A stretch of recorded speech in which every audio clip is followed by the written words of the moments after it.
Hey, stop, tu roules sur le boulevard BD, cet album est fait pour toi. Spoon et White, tome 5, Funky Junkie.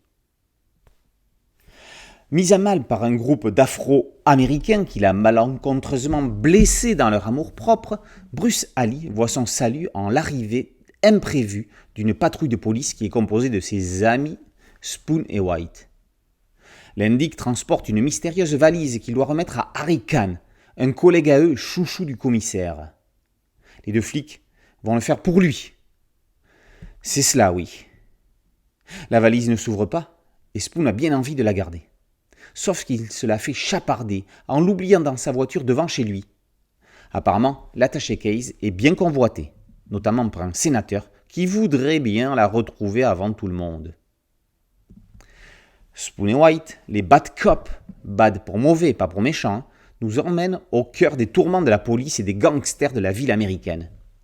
Les Starsky Hutch de Wish n'ont pas de limite et n'hésitent pas à faire leur propre justice, même si leurs propres collègues doivent en pâtir. Si White a la tête sur les épaules, enfin, faut le dire vite quand même, Spoon n'a aucun filtre.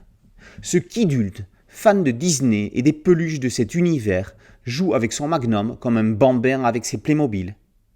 Il est très premier degré. Il est dans son monde, mais faut pas l'énerver quand même. Quant à Courtney Balconi, elle attend impatiemment la valise. Il en va de sa crédibilité de journaliste. Avec Funky Junkie, on pénètre dans l'Amérique multiraciale, en plein cœur des quartiers malfamés. Spoon et White vont découvrir une jungle, non pas une jungle urbaine, ça on le savait, mais un enfer vert en plein immeuble. Autrement dit, une plantation d'herbe qui fait rire, qu'on peut fumer, avec laquelle on peut faire des gâteaux spéciaux. Les éditions Bambou poursuivent la réédition de cette série mythique qui en est déjà à son 3e éditeur après Dupuis et Vent d'Ouest. Au dessin, Simon Léturgie est aidé au décor par Franck Izard. C'est punchy tout comme il faut. Un cahier graphique montre des croquis préparatoires, des illustrations et des strips. Au scénario, le duo Yann et Jean Léturgie détonne dans cette histoire à l'action et à l'humour à égal dosage. Le pitch de départ est similaire à celui de Chercher Charlie d'Emmanuel Moineau, paru plus tard chez Sarbacane. Rappelons que ce Funky Junkie est une réédition. Mais le traitement en est complètement différent, les deux albums valant tout autant le coup l'un que l'autre. Polar, thriller, hommage à Peter Pan dans son plus profond délire, cette course à la mallette au sommet est à mourir, c'est le cas de le dire. De rire, c'est aussi le cas de le dire.